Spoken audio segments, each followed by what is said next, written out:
Here we go. I will now call to order the regular City Council meeting of April 12th, 2021.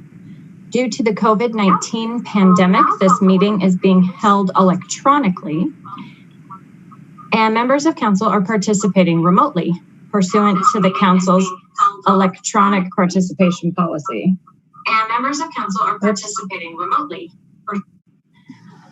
Public access to the meeting is available on the local government access channel 8 for Comcast and Xfinity subscribers and on the city's YouTube channel online. Public access is also available by telephone by utilizing the call-in numbers posted on the meeting agenda. All callers will be muted and may only comment during the times allotted for public comment as indicated on the agenda. If you're on the phone waiting to speak to council and are also watching the meeting on YouTube or channel 8, please know there are a couple of seconds of delay with the live stream. Please turn down your computer or TV volume as we approach the sections of the agenda reserved for public invited to be heard, so you can hear the council meeting on the phone and to prevent background noise when you are unmuted to speak. Those calling in and wishing to speak to council may text 303-450-8757 to sign up to provide public comment. Please note that you must connect to the City Council meeting by calling the separate call-in number listed on the agenda. If you prefer to not text your name to the clerk, please speak up and indicate your desire to provide public comment when prompted at the appropriate times. Once you have been recognized, state your name and address and provide your comments to the council. Thank you for following these directions and for maintaining meeting decorum tonight. Joanna, will you call the roll, please? Mayor Leidy. Here. Mayor Pro Tem Wilford. Here. Councilmember Witkovich. Here. Councilmember Peterson will be absent. Councilmember Downing. Here. Councilmember Brown. Here. Councilmember Goff. Here. Councilmember Duran Mullica. Here.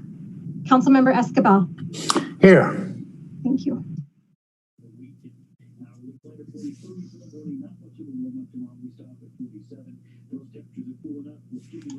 Okay, please stand as you are able and join me in the Pledge of Allegiance.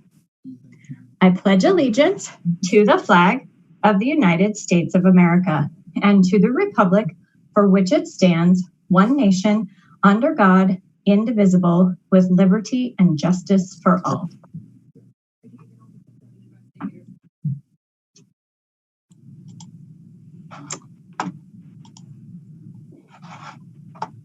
Okay, City Manager Geyer, do we have any responses to citizen inquiry?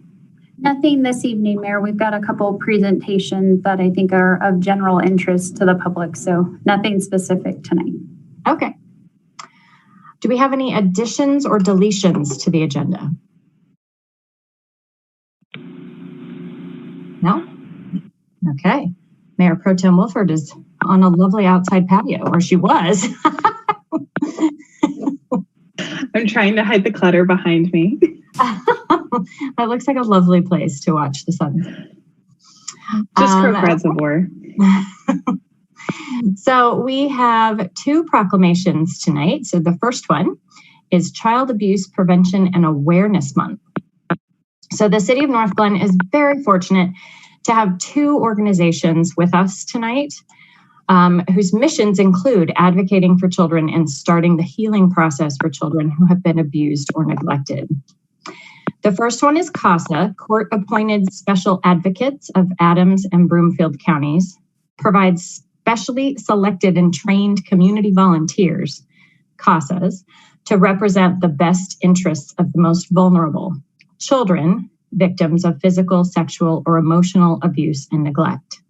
So we have Barbara Lyle, a CASA Development Director, will accept on behalf of CASA.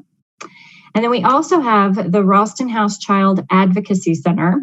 They provide a safe place to investigate child abuse and ensure victim services for children who have been physically or sexually abused or have witnessed violence. They also provide education and outreach to the general public to prevent child abuse.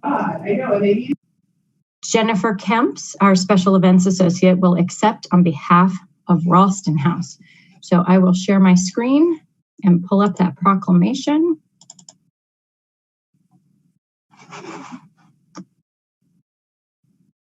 In a minute. Sorry for the delay.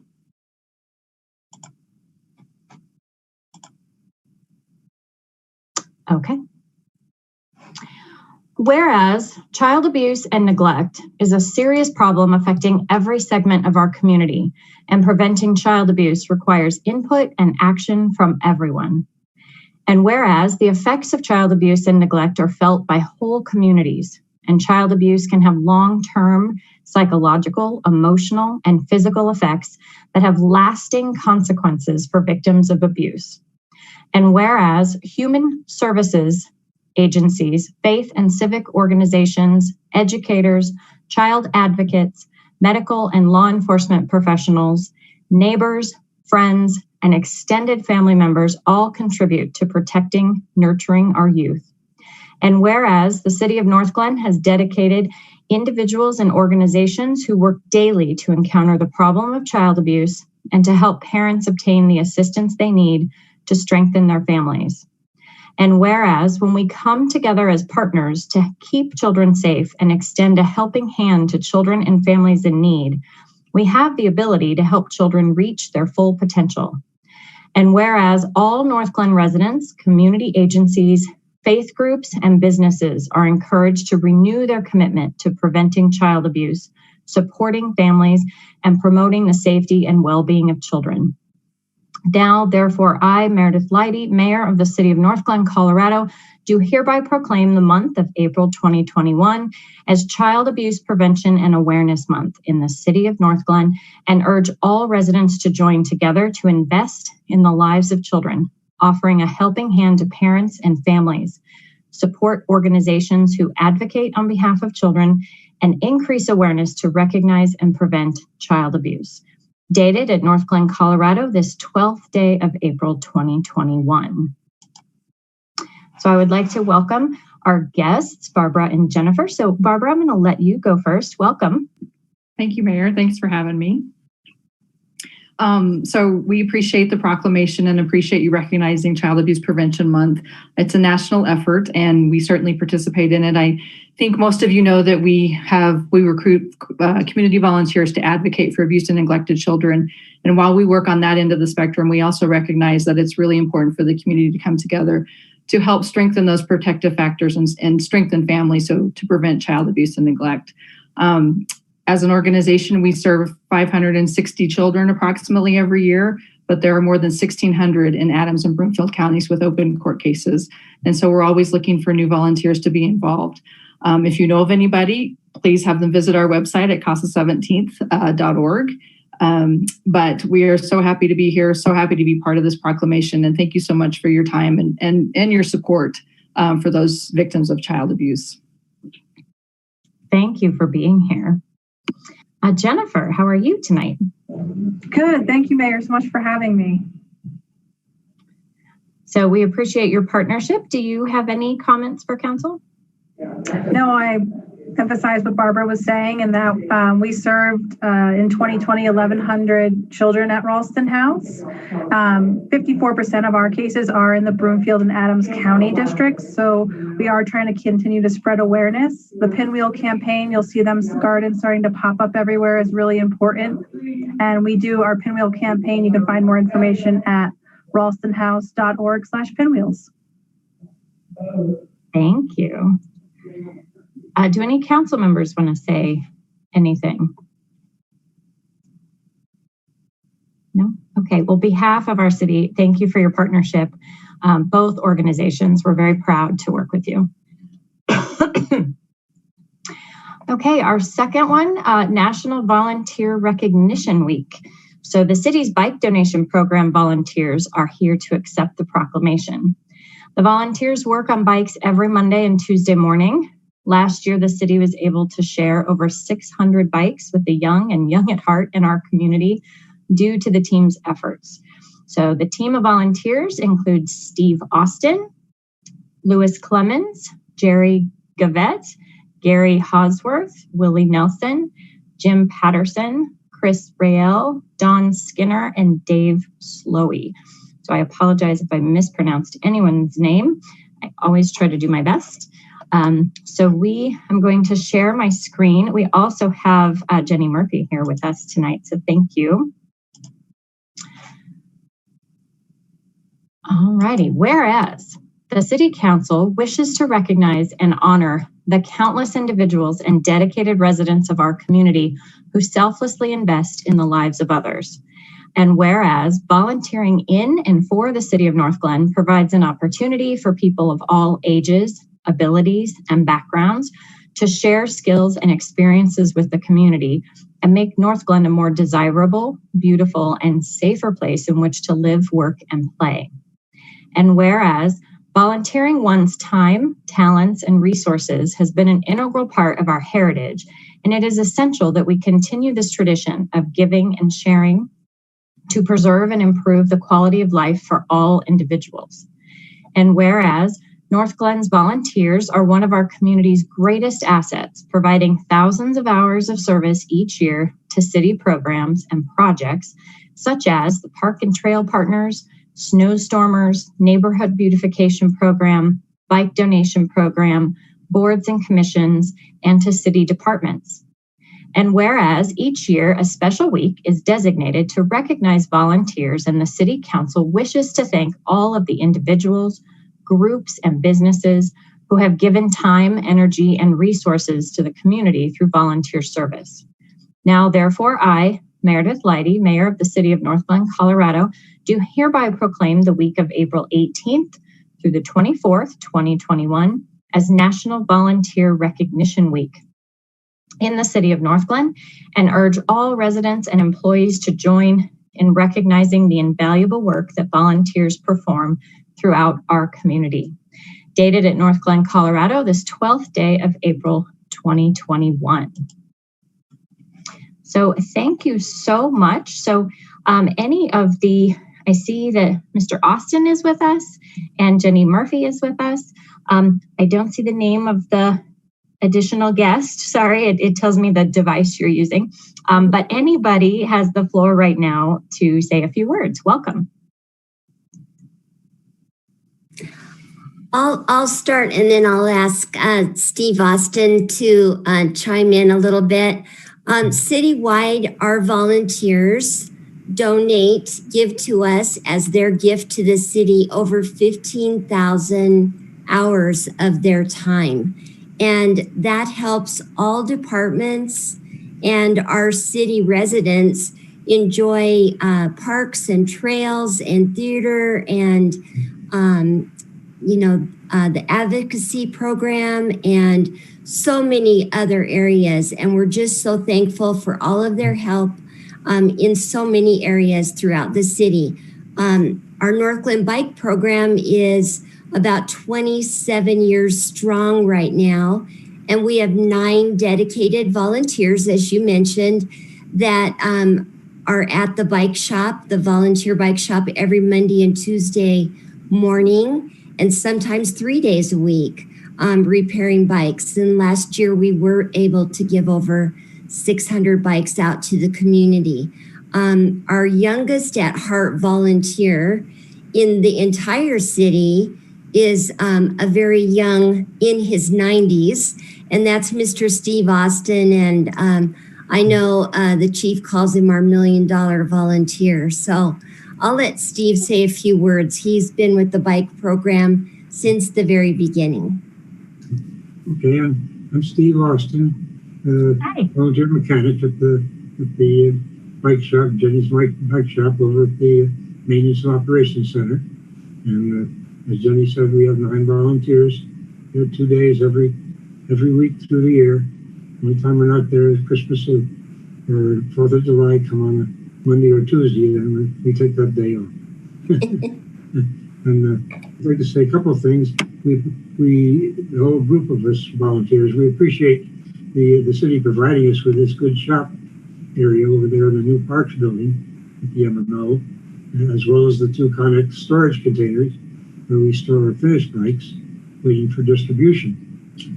And Also, recently, the M&O personnel upgraded our power and electric system with a metal framework and outlets and switches that we didn't have before. So now it's all up to code.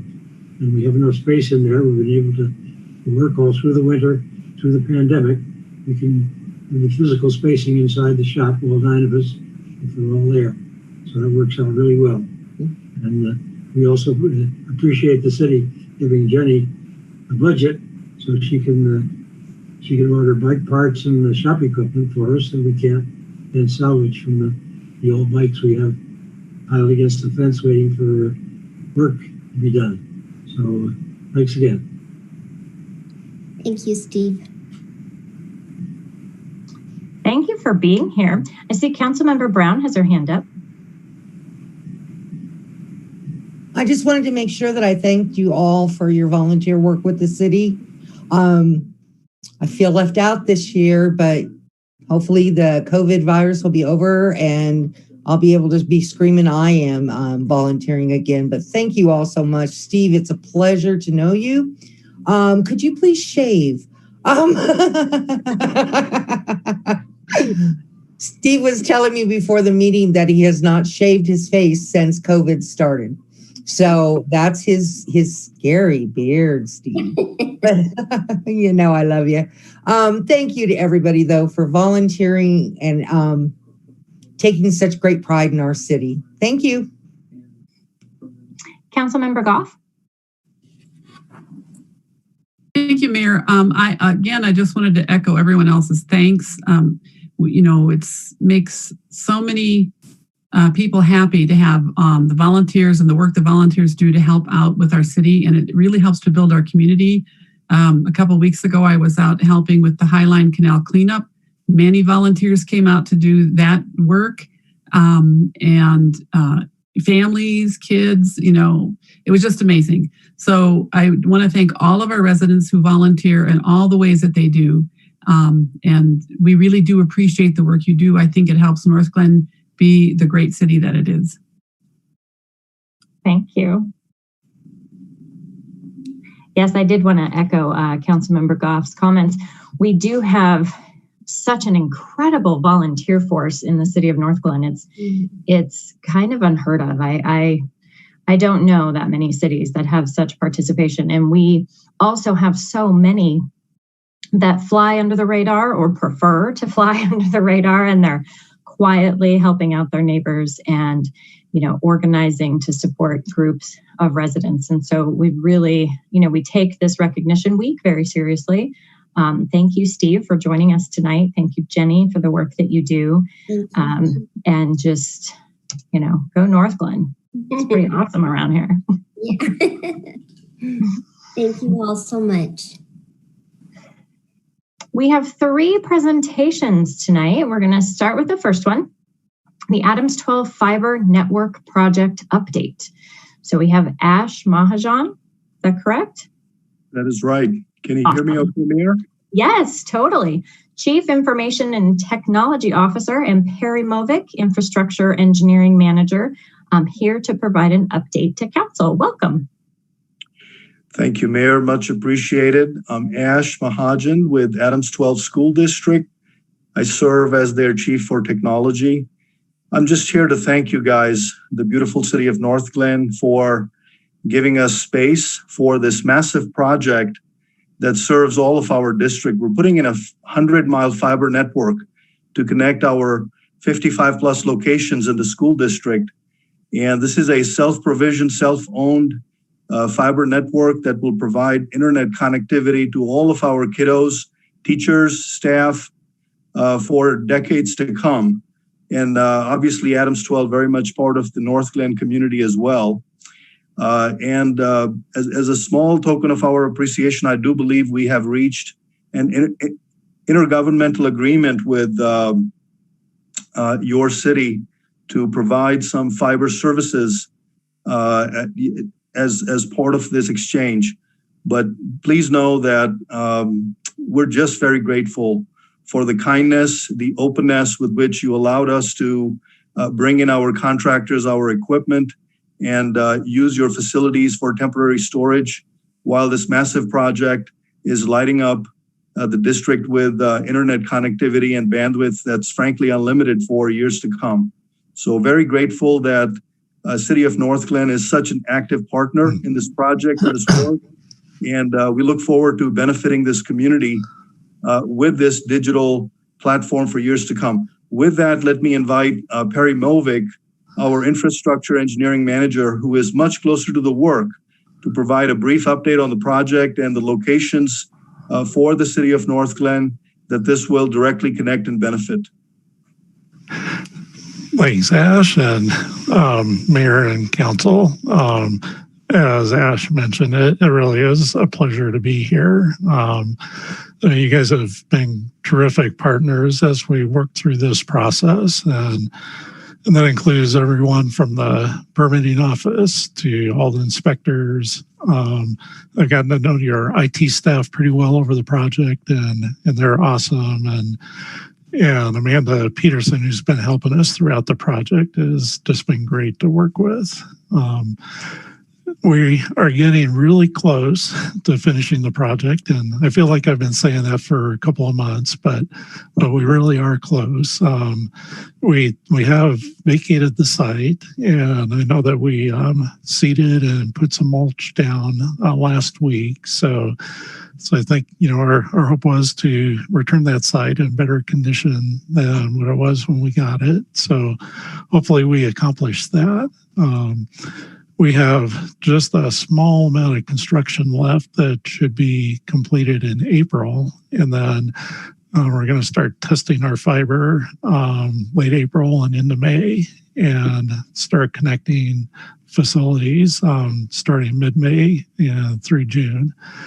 So one thing Ash mentioned, the IGA, we actually haven't delivered that to you yet, but we hope to in the near future, most likely in a study session, so we can kind of review the routes and sort of the details related to the fiber that we're intending to turn over to the city for use. So look for that in the near future. And again, we're just really have been excited to partner with the city on this project. We really can't envision a better partner that, and the help that you've provided to us throughout the project. And we just really wanted to take some time to thank you and everyone there and your staff for their help.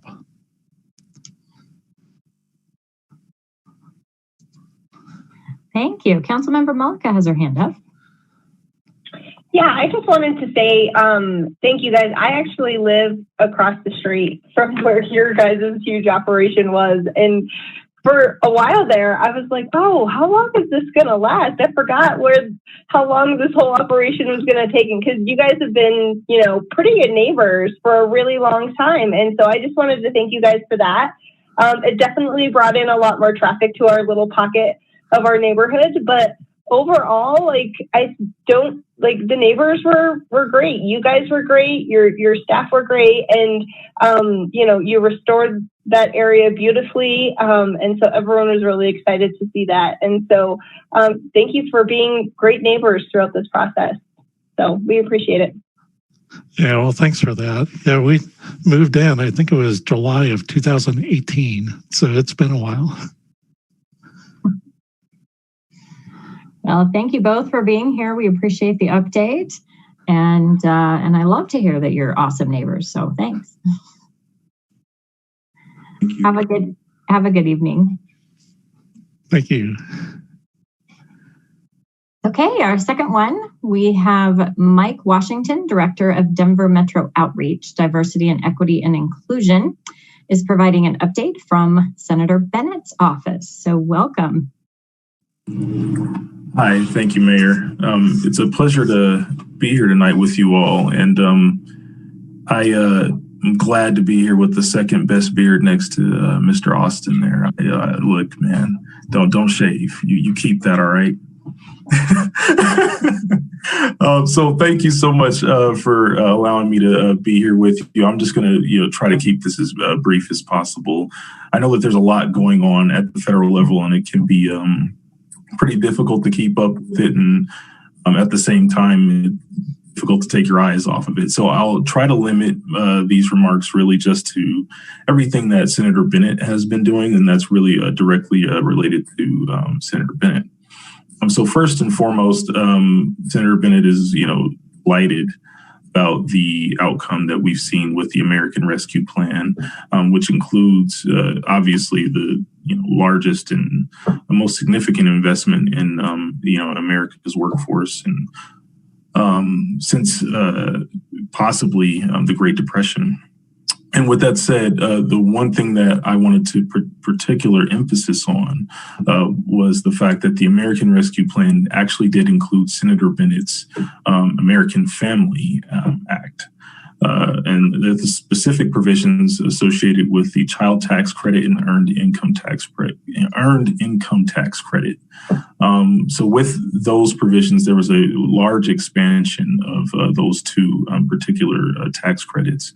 To the point that nearly 90% of Colorado's children will benefit from the expanded CTC, and for the expanded EITC, we're thinking that that's going to boost about incomes for about 300,000 Colorado workers. So it's a very exciting thing that we're seeing there with the American Rescue Plan. So I just wanted to highlight that. But in addition to that, there are other provisions that were included in the American Rescue Plan that were really inspired by Senator Bennett's work in the Senate and various bills that he's introduced, including his Health Force Act, which actually is, a means of providing, funding for additional contact tracing, testing, and the distribution of vaccines. So there's about $7.6 billion included in the American Rescue Plan for that, as well as school broadband. So for the very projects that you just heard an update on, there was an additional $7 billion that was actually put into that plan for school broadband, and that's very much so in line with Senator Bennett's Bridge Act, which is really geared toward giving municipalities and other local governments the ability to stand up their own broadband networks. So I just wanted to highlight those few things. Obviously, a lot of the big talk right now is with the American Jobs Plan. That's a very significant plan that President Biden has put forward. And within that includes more of Senator Bennett's provisions to include broadband, as I just mentioned, with the Bridge Act, as well as outdoor restoration and the and that plan actually does include, or I shouldn't say include, but strongly aligns with Senator Bennett's Outdoor Restoration Partnerships Act. I just wanted to highlight those couple of things there. Some of the things that you all may be more directly interested in as it pertains to the direct spending, or I guess you may be more familiar with the term earmarks. Right now, the various House members are actually accepting earmark requests. And that's fine. They're operating on different rules, and they have rules for that right now. The Senate does not have rules for that right now. So Senator Bennett at this time hasn't been accepting any sort of direct requests. Or I shouldn't say that we're not accepting them. We have been accepting them, but we don't have a process right now for handling them because we don't have official Senate rules yet. So as you are actually developing your particular direct spending requests, we encourage you to stay in touch with your House reps, giving that information to them and your proposals to them. And you can go ahead and CC me. I will actually put my email in the chat so that you can make sure that you can get in contact with me, but it would be helpful for you to keep us in the loop. But also know that we don't have rules right now to determine which projects we can elevate and how it is that we can elevate them. So I just wanted to make that clear. And then obviously you saw the more recent news of the President Biden's a discretionary budget request that includes, about 1.5 million in requests for discretionary funding. The appropriations process for the first year of any presidency tends to be a little slower. So what we're seeing with this in particular, though, is that there's been some difficulty because much of the leadership within the Biden administration has yet to be confirmed by the Senate. That process has obviously been a lot slower this year than anyone anticipated, and that slowed down their budget requests. But that being said, we're thinking that there's going to be a deadline of the end of April, maybe early May, for the appropriations budget request to be completely done, and for the budget to then move forward this year. That was all that I really wanted to spend time updating you on. Didn't want to take a whole bunch of your time, but I'll accept any questions that anyone has.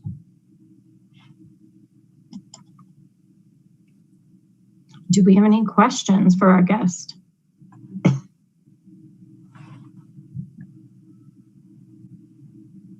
It doesn't look like we do. You did a lovely job of summarizing the work that's being done. So thank you for being here. You are always welcome. Thank you. You guys take care. Have a good evening.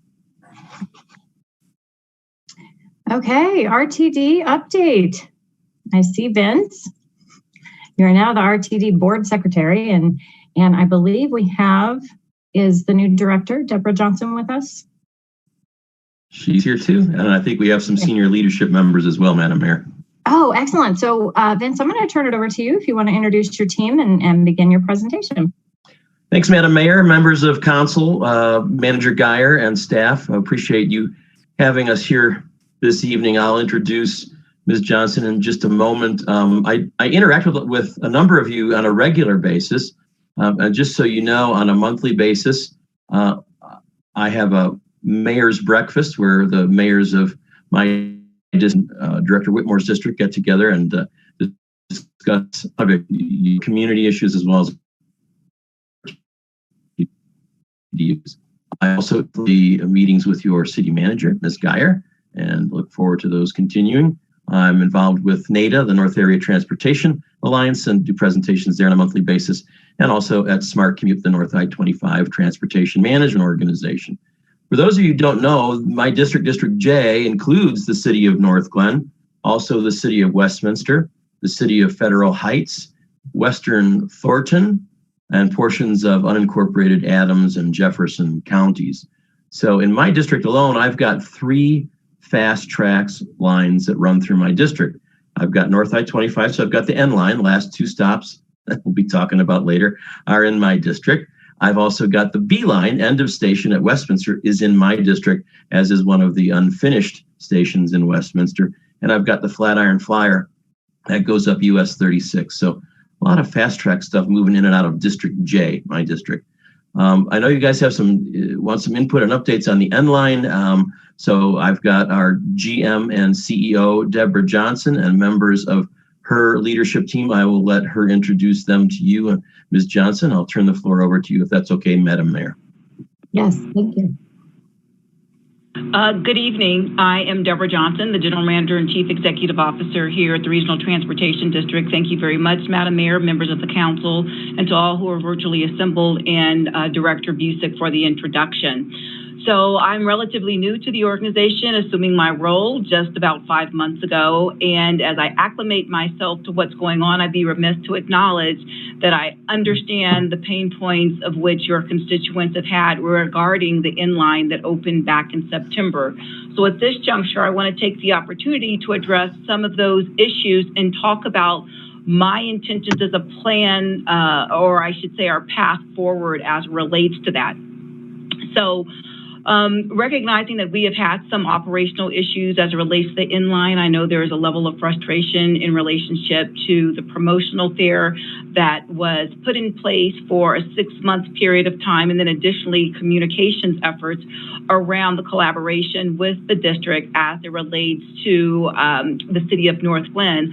I'd like to state here at this time that there's been several efforts in which I have undertaken with the help of my team just over the past week, in which we're we're trying our best to bridge the gap in relationship to communications with the city of Northglenn, and I would say as well as with your neighbor, Thornton. So with that as a backdrop, recognizing that I did have the opportunity to attend the NADA meeting, which Director Busick referenced in reference to the North Area Transportation Alliance meeting on March 25th, I heard a lot of discussion around the pain points I would qualify as it relates to our service on the inline. So one thing I'd like to say this evening, I want to ensure that everyone who is assembled and those that aren't, because I know there's access to this meeting, what we endeavor to do to keep everyone updated is to leverage a new e-newsletter starting April 15th and hold informal monthly public meetings to share information and answer questions and maintain an open dialogue with the community. I would like to share at this juncture with the inaugural newsletter that will be disseminated that we will be holding a meeting on April 29th. Of course, it'll be virtual, but we want to ensure that we have an opportunity to have members of the team that can address issues as it relates to the commuter rail line and garnering a better understanding of how we can go forward. I recognize in relationship to our on-time performance that we have an opportunity for improvement. And I'm happy to say that our team has been working diligently to ensure that we don't have missed trips. Additionally, I do recognize that we are having some issues as it related to our platform signage. I know people were getting to the platform and didn't have any idea about canceled trips. We have put forward all signs are now functioning as intended. Moreover, we are in the process of hiring and training engineers to have a full roster of personnel readily available to basically deliver the service that is intended on that rail line. And we'll do that going forward. One thing for certain that I'd like to share with this audience this evening is recognizing that RTD relative to our fare structure, we have areas of opportunity. And in relation to that, I would like to share that we are undertaking a system-wide fare study and equity analysis as we go forward. Just for everybody's edification as related to that promotional fare, we were able to do that with permission from the Federal Transit Administration that enabled the transit agency to leverage a promotional fare. But in doing so, we have to ensure that we are adhering to the Civil Rights Act of 1964, specifically Title VI, that does call for fare equity analysis, and more so in line with Executive Order 12898. So recognizing that when we go forward and do this, which I am having a staff briefing on Thursday, and I'll be in a place to share that information publicly about when we expect to have this completed, recognizing that we are in April of 2021 and recognizing these unusual circumstances regarding, the COVID, the pandemic, and what that's meant for transit ridership, we want to ensure that we can outline a path to recovery that'll be beneficial for all people utilizing our transit services. And so that's one element that we have on the horizon, and I'll be more than happy to come back and have discussions.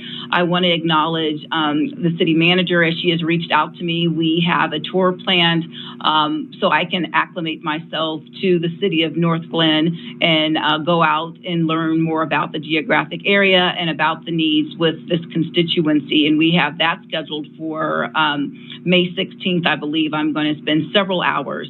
And then lastly, I'd like to touch upon where we are in reference to relief funding. And I'd be remiss not to thank our congressional delegation for advocating for this much needed funding that that has enabled us to continue with the continuity of transit service delivery, and recognizing that we want to ensure that we had adequate resources available to deploy the service that's needed to this area as well as to the district as a whole. We are going to be looking at our road to recovery and be able to pivot and provide the service that is necessary as we go forward. So with that, I will yield the floor, and Director Busick did make mention that I do have members of my team. I think it's important that we're all cognizant of the issues that are prevalent so we can work in earnest to try to mitigate that.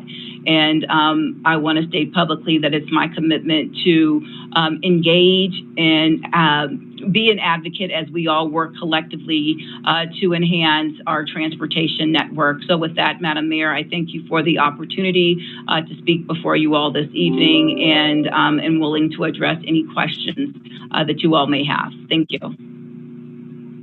Thank you. Do we have any members of council with comments or questions? Councilmember Malika?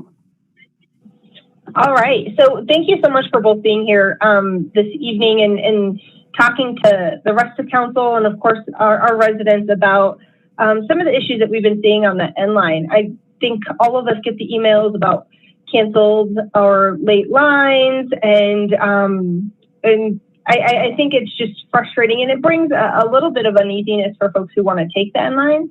I'm not sure if they're going to get back from Denver, because that is a pretty hefty lift fare. So definitely something to be thinking about. But I know that you guys have been really focused on trying to find solutions that could work. And we have seen an increase. I mean, we have to remember, right, the N line is also new. So we have seen a gradual increase over time of that operation improvement. So that's great. So I just wanted to say thank you both for being here, and then also really focusing and pushing the equity fare analysis, since that is something that, you know, really does hit, unfortunately, Northglenn pretty hard. The fact that, you know, our fare had to increase for, you know, reasons that really just seem not really justifiable in any way. And so it really impacts our members who want, our residents who want to use that. And overall, I think it goes against what, you know, RTD and the rest of the supporting communities really want. We want to see increased ridership. We want to see people who want to use the N line, who want to use RTD services for a number of reasons, you know, congestion, climate, ease of access. We really just want to see, you know, our stop be heavily used. And so I'm hoping that with the equity fare analysis, that could help us at least have a justifiable reason why our rates are the way they are, because right now it's a little obscure. So, but, you know, thank you for coming. Thank you for addressing these issues. And I really do appreciate your guys' efforts for increased communication. Looking forward to the newsletter and then the community meetings as well, for anybody who would like to listen in and share their thoughts on it. So thank you guys for your hard work. I appreciate it. Councilmember Goff? Thank you, Mayor. Yes, I did want to thank both of you for coming here tonight. I appreciate the chance to hear what you have to say and to have an opportunity to speak. I will just kind of echo some of the things, or probably everything that Councilmember Mullica just said. But I wanted to point out that up here in Northglenn, the only N-line stop in whatever the farthest region that, you know, where the price jumps is ours here in Northglenn. And I know people who will, because of where they live, it's just as easy to drive to the Thornton stop and save the cost of that price increase between the stops. So, you know, I understand that you have to, you know, there's all kinds of things you take into consideration for the fees that you charge. But I just feel like there's a missed opportunity there for people not utilizing the Northglenn stop because, you know, drive a couple of blocks and you've saved a few dollars. So if that's something that you could take into consideration when you are, you know, looking at these equity issues, I would appreciate it, because I personally know people who do that. So just want to let you know that that's happening. Mayor Pro Tem Wilford. Thank you, Madam Mayor. And thank you, Deborah, for coming and introducing yourself this evening. It's so nice to put a name and a face together. I feel like, you know, we hear about all that you're doing on the news, and then here you are on camera talking to us and telling us about all of the, you know, initiatives and things that you're doing with RTD. you certainly have a tough job, and I know that you're up for the challenge, and I just appreciate you being here. I just wanted to lend my, my perspective and my story to the chorus of what Councilmember Joanne Mullica and Dr. Catherine Goff just shared as well. In that, when I returned back to my office post-COVID, I work directly across the street from the Alliance, or from Union Station at the Alliance Center. So I should technically be able to, drive down the street, hop on the N line, and then get down to Union Station. But when I look at the cost of a fare there and a fare back and the amount of time that it would take, it's faster for me to essentially drive down to Denver, right? It's cheaper for me to drive down to Denver. And, obviously that's concerning, because I know that as a parent and as a professional myself, if I'm not going to use public transit and I'm a climate advocate, who else is going to use public transportation? Who else is going to choose the light rail? And so I'm really glad to hear that you all are undertaking the fare study and really considering equity as part of that. And I really hope that, also as you're looking at fares and how RTD runs, that you also think about, how RTD can be a partner in improving our air quality in the regional area, right? So as you probably know, Northglenn, our I-25 cuts right through the heart of our city, right? So when we think about traffic pollution, that's hitting us right at home. And, if we had a better partnership with RTD, better, more reliable service out here, I think that we would be able to reduce traffic pollution, and our residents would be able to breathe easier. So I just wanted to flag those couple of issues, as you continue on in your planning processes. And again, just say thank you so much for being here. It goes a long way in building trust and continuing to move ahead in this partnership. So thanks again. So I don't see any more hands, but I think the three council members that spoke tonight really covered it, so I don't need to repeat it. Thank you for being here and for really understanding the concerns of our city. We are small, but we are mighty, and we can be very loud, as you've learned. So we appreciate your partnership, and I just feel better knowing that you know what our concerns are and you have them on your list. So thank you so much. Thanks, Madam Mayor. Thanks, members of council. Thanks for being here. Have a great night. Thank you. Okay. So, public invited to be heard. Joanna, do we have anyone signed up? We do. John Algie with the Northglenn Thornton Rotary Club is first on the list.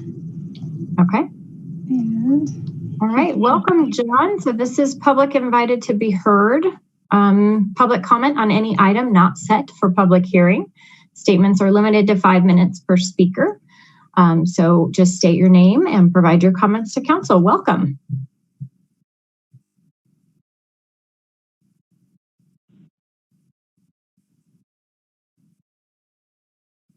Can everybody hear me?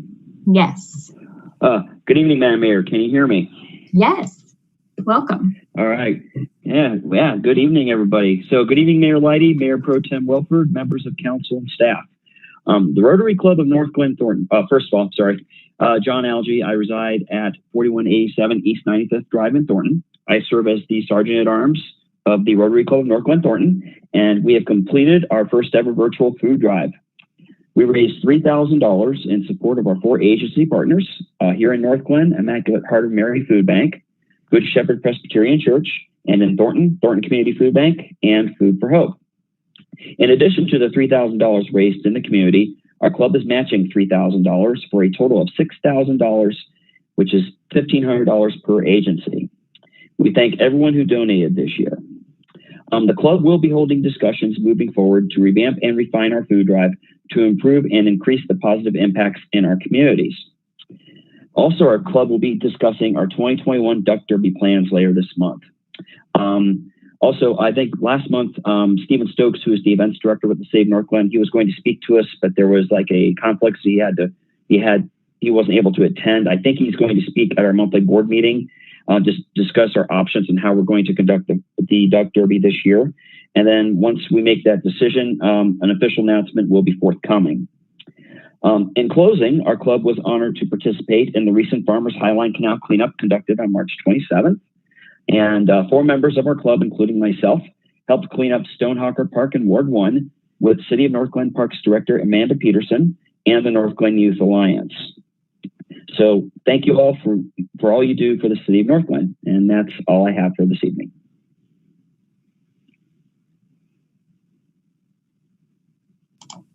Thanks, John. We appreciate you being here. That's excellent news. Anybody? Thank you, Madam Mayor.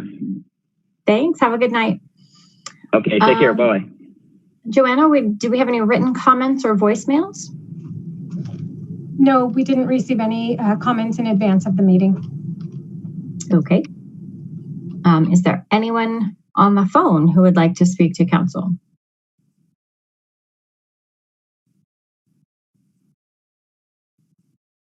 Okay. We will move into communications. So let's start with Ward 1. Councilmember Witkovich. Thank you, Mayor.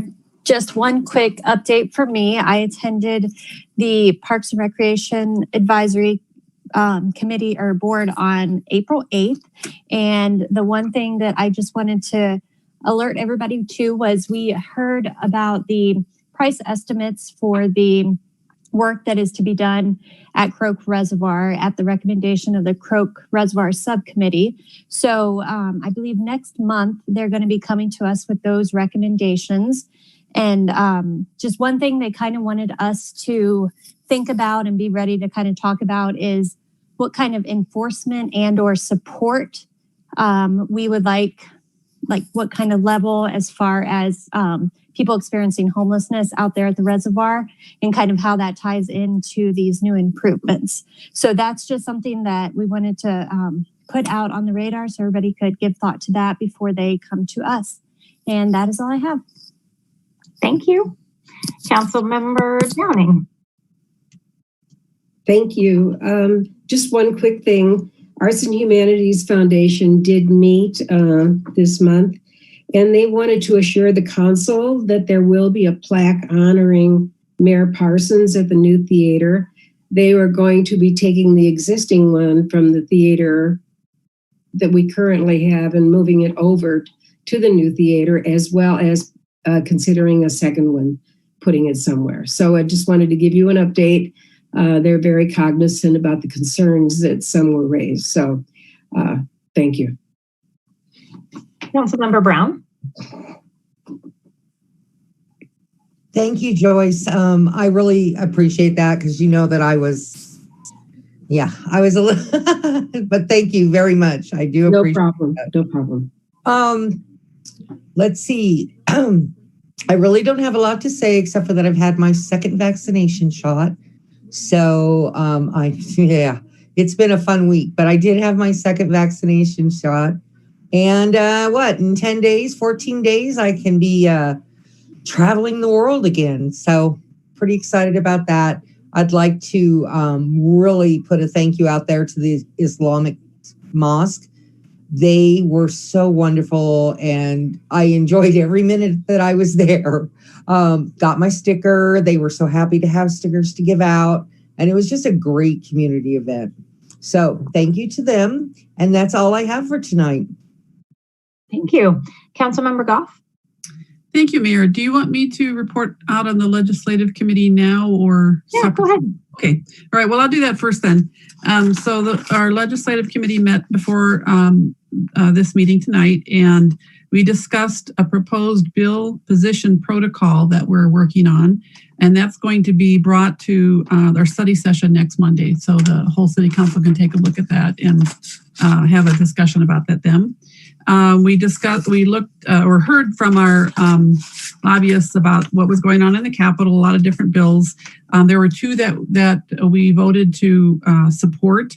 One was House Bill 1235, which is regulation of fireworks statewide, and it just closes some loopholes in how people can purchase fireworks, like if they're from out of state or whatnot. And that since that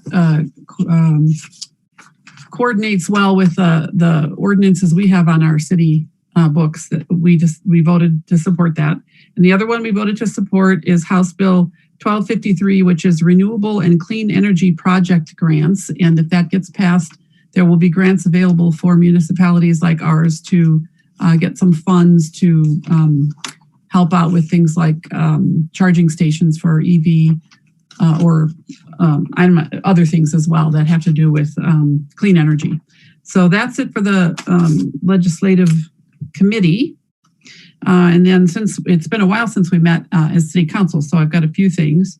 On March 30th, I was on a panel for the Northglenn High School project-based learning presentations. It was citizen engagement projects, and the students they continually amaze me, take on some really tough topics, and they're very passionate about them. So we got to hear some ideas about how to get other students or other people involved in maybe passing some legislation or changing some policy. It was very interesting. On March 31st, the CC4CA legislative group met, and one of the major topics was the big transportation bill, which our Northglenn legislative group also discussed. Hasn't gotten to the point where it's really been presented, and there's lots of details that are still kind of getting hashed out. We have there's a lot of information out there. If anyone wants more on that, they can contact me and I can send along a PowerPoint or some other kinds of information. And let's see, we also I also met with the CC4CA legislative group and policy group, just to kind of sit in on that one. And then because so much is going on, the CC4CA met again, so twice since we met last. And then also today, let's see, I reported out, Highline Committee already mentioned. So I guess that's it. Thank you very much. Thank you. Councilmember Duran-Malika? All right. I actually only have one thing tonight that I wanted to raise. And I think I might need some council discussion on this, but it was actually a call that I got from a resident, Tina McDonald, and she was really concerned about, I guess, just the overall snow removal process in our community, specifically for people who use wheelchairs and things like that. You know, we had a huge storm. Everybody remembers that. There was snow everywhere. And so one of the things that she noticed, and I noticed this before in the past, especially on Melody, is, there are some businesses that don't plow their sidewalks at all. Actually, I remember this, it was maybe a year ago or something. It was a snowstorm. We didn't have businesses on Melody that removed that snow from the sidewalk. And so we actually had people in wheelchairs, one individual in a wheelchair, riding in the road in the way of traffic because he really didn't have any other place to go. And so she really brought that forward and wanted to, express her concerns and talk about, what can the city do more about this specific issue. And so, I did reach out to Heather, and I think, I wanted to bring this to you guys for discussion as well. Is, do we want to put resources towards this? What are our options when it comes to, those large snow removal storms? What do we need more enforcement in this area? I think it's important to prioritize, major traffic routes. Tina, my resident, was concerned about how folks were going to get to the grocery store and how were they going to make it to the bus stop. And, all of those basic things that are simple for those folks who have cars, but are difficult for those folks who don't. And even more difficult for those folks who need to use a wheelchair to get around our community. And so she also had some concerns about code enforcement, or is there a way that the city can work with apartment buildings more with some of their removal. She actually had an accident where she fell in her apartment building, like complex parking lot, and was severely injured. So I think overall, just like the snow removal process is what, you know, her greatest concerns were. And it's things that I've seen as well. I noticed, like I said, on Melody, but on Irma as well, I noticed the businesses on there did not consistently remove the snow from the public sidewalk. So wanted to bring this forward to council. Is this something that, you know, we feel could be something that we want to direct staff to look into a little bit more? Heather, I'm not sure if there's any other input that you want to provide, but I had the question from a resident and I thought it was a good one. So here I am talking to you guys about it.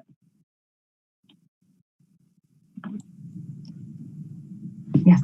The one thing that I would add, based on what Councilmember Dram-Malika provided to you, is if council wants to give this to me and say, go look at different options, bring it back, I'll just need time to do that, to talk with staff. I think we've made some great strides with our snow removal policy in general and increasing level of service. This issue, while multiple elements, really gets into the private side. So not so much our public right-of-ways, but what could we do in terms of enforcement or encouraging quicker snow removal on private sidewalks.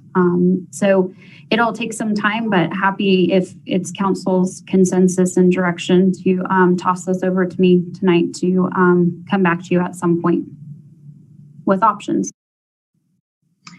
I would say really quickly, is anyone opposed to giving this to Heather? No, I didn't think so. Councilmember Brown.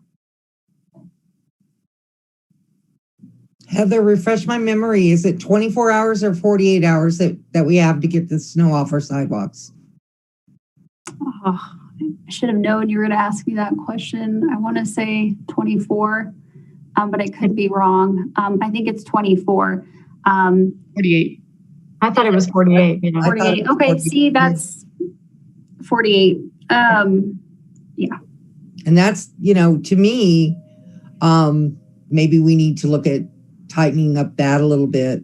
But it does get, my husband is very anal about making sure that our snow is off our sidewalks and, you know, everybody around us.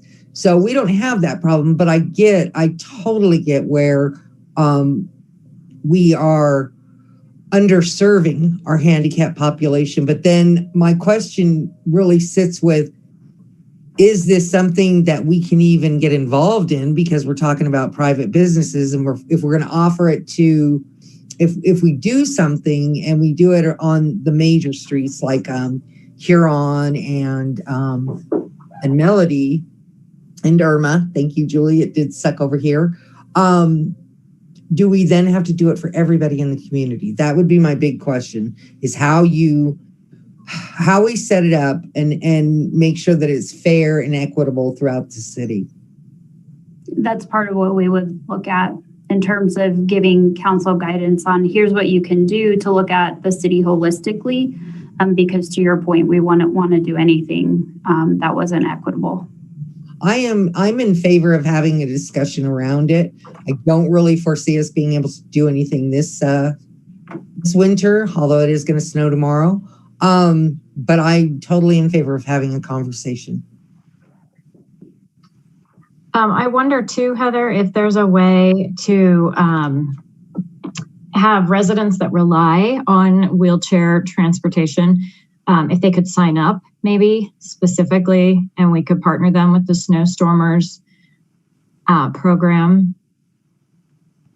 I don't know. I mean, I'm sure your team will tackle it from all angles. Councilmember Goff. Thank you, Mayor. Yeah, I think this is a very worthwhile subject to get a deeper dive into. When I walk in my neighborhood on Grant towards, well, I'll just say walking around, there are some apartment complexes that do not shovel the sidewalk. Even to just go that far, I think would be, if there's some way we could really enforce that or encourage that or whatever better, because that's everybody, kids going to school, people in wheelchairs, whatever, you end up walking in the street. So I would say part of that might even be to look into changing the 48 hours into 24, because it doesn't, it seems like we're giving people enough time to let the snow melt it, but that isn't always the safest option for people who have to go to work every day or students who have to go to school every day. So I am in support of looking at this further. Thank you. Great. Well, thank you guys. I appreciate that. And I think it does also bring in a really good inclusivity focus as well. We want to make sure that those folks who use a wheelchair, can freely and safely move around our community. So thank you guys for your support. That's all I had.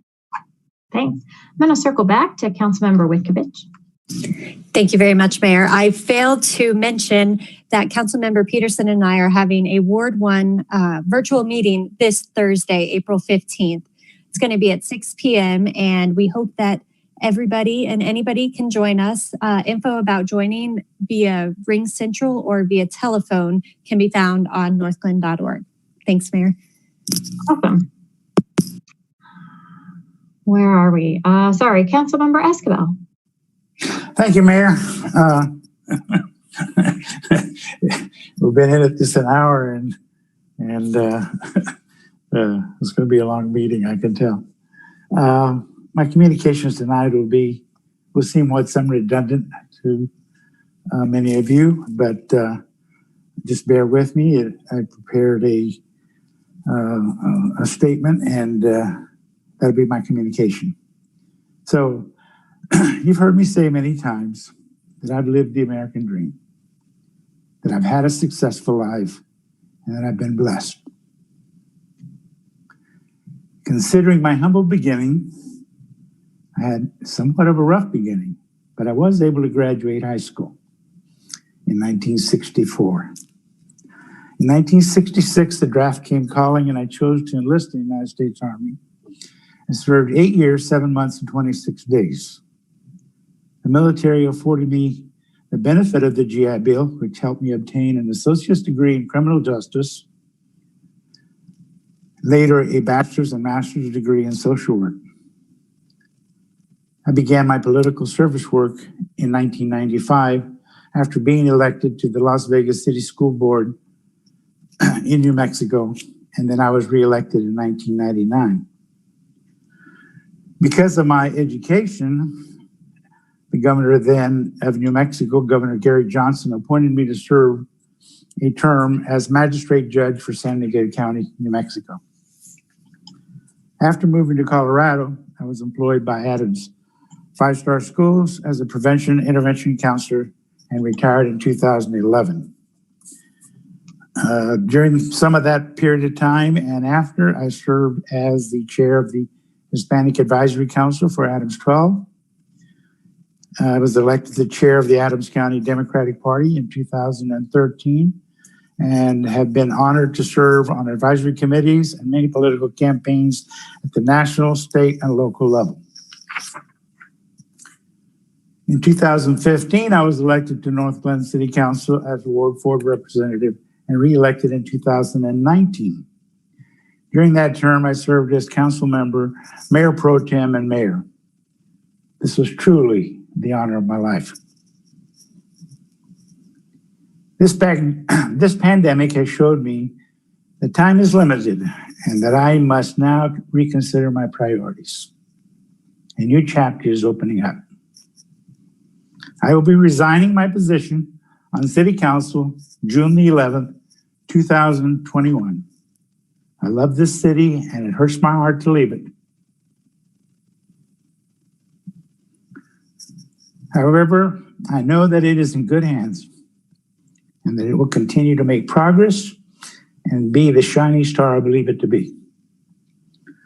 My wife and I will be relocating to Salt Lake City, Utah, to be close to a large family, extended family of children, grandchildren, great-grandchildren.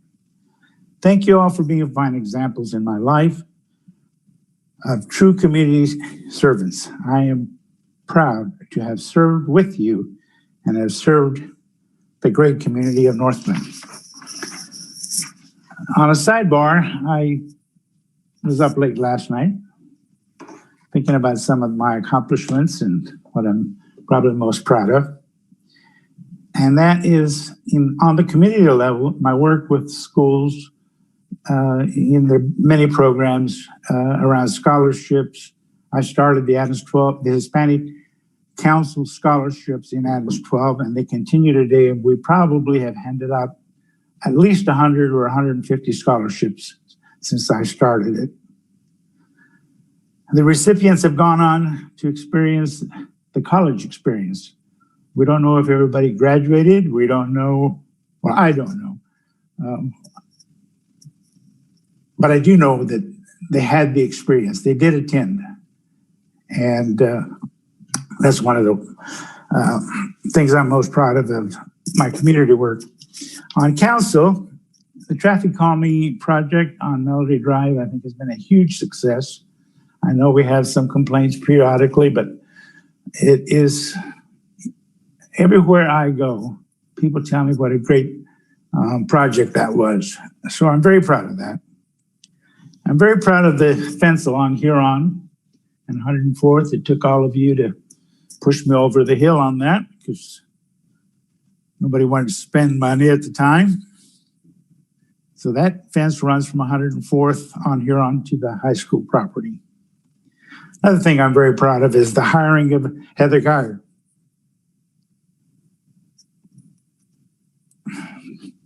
The Justice Center.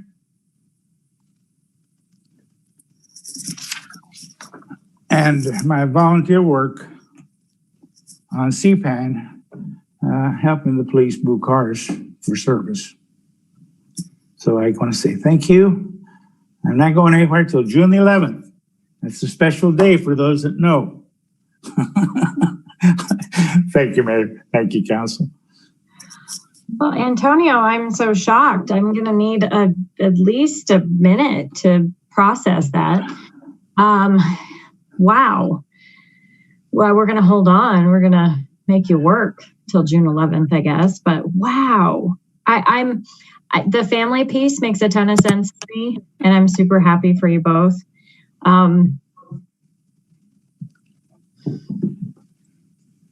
But it makes me cry because you're going to be missed. Yeah. Thank you, Mayor. I'm going to miss. I really mean it when I say this has been, you know, a dream come true. The highlight of my life, the honor of my life, my political life. Councilmember Brown.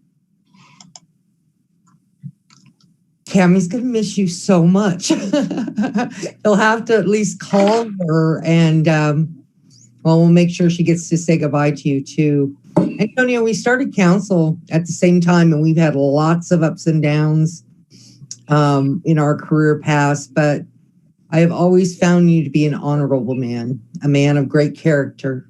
And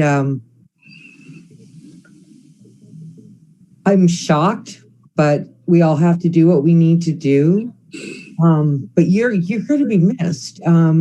You've done some good work, my friend, and I know that I will miss you. And so will my granddaughter. So thank you. I don't know how I'm going to tell her tomorrow. Thank you very much. It's been a lot of fun and a lot of work. And thank God you finally got that fence. That's all I have to say. I'm gonna be quiet now because I'm actually speechless, Antonio. Thank you for everything you've done for the city. Thank you, Becky. I appreciate that. I think we can get a little plaque for that fence with your name on it. Councilmember Goff. Oh, thank you, Mayor. Oh, Antonio, we are going to miss you. I remember even before I was elected to city council meeting with you and you giving up your time to talk to me and give me some advice. And I so appreciate everything that you've done for the city. I just feel like I barely got to know you and I'm already going to miss you. So good luck with moving forward, and just appreciate and enjoy the time you have with the people you love. Thank you. Hey, I gotta do what's best for Antonio. So that was a decision my wife and I sat down and talked about many, many, many times. So yeah. Thank you, Catherine. I don't know that we have very many words tonight. I know we're all kind of sitting with some emotion. So I guess thanks for letting us know. We'll have things to say when we're not crying. For sure. Okay. All right, Mayor Pro Tem Wolford. Man, it's a tough one to follow. I'm going to try not to be a crying person over here. Antonio, I'm glad that you gave me a date by which I had to get all these emotions out by.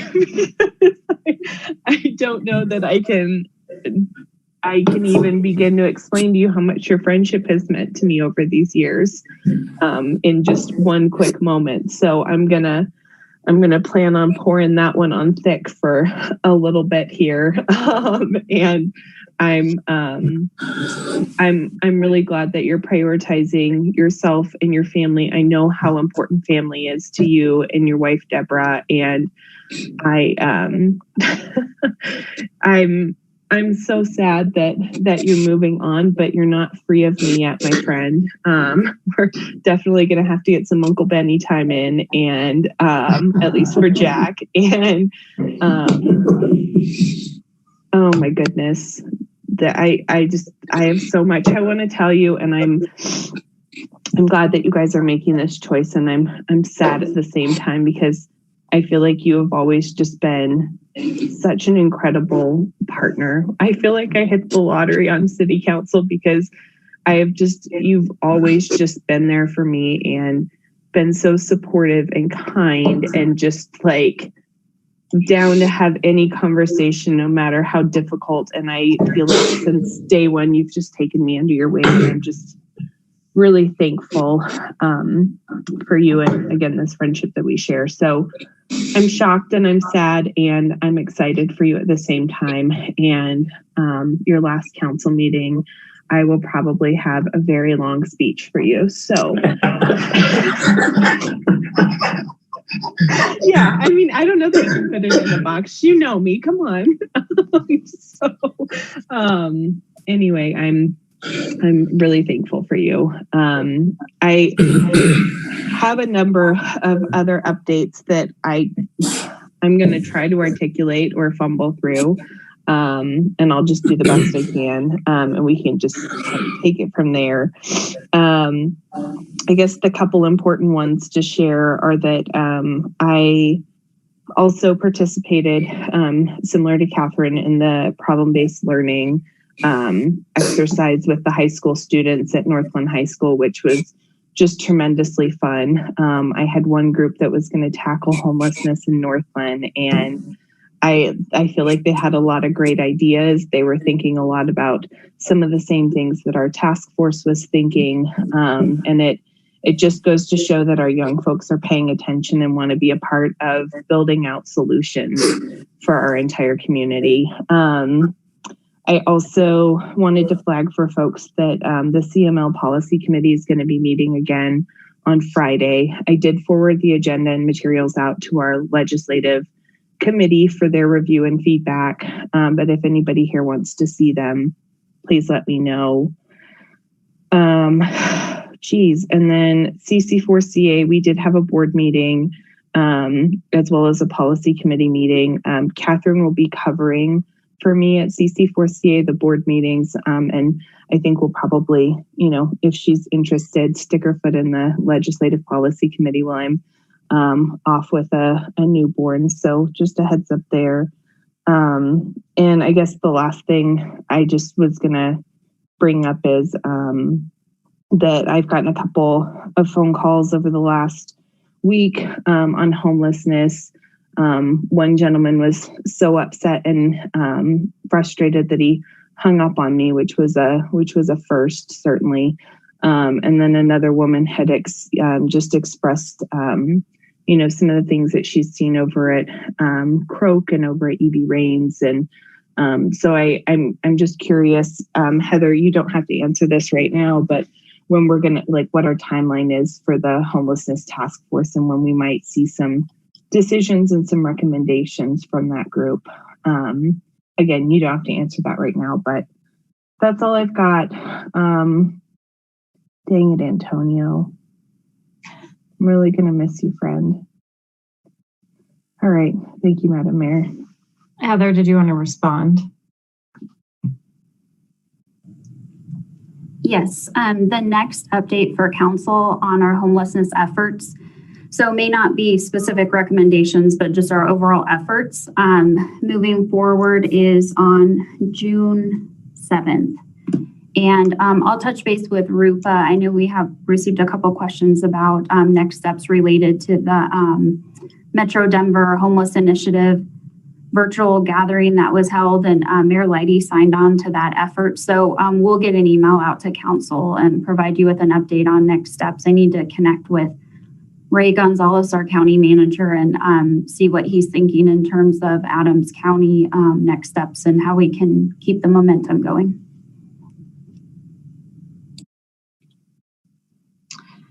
Oh, Antonio, we should have put you last. We're all going to be just a mess. Because my announcements are stupid now, but here they are. They're not stupid. They're just not as interesting. So my first one was I got to tour the rec center. It was very cool. I love that our construction team hosts those on occasion so that we can see the progress. They do a really nice job of explaining all the pieces, all the,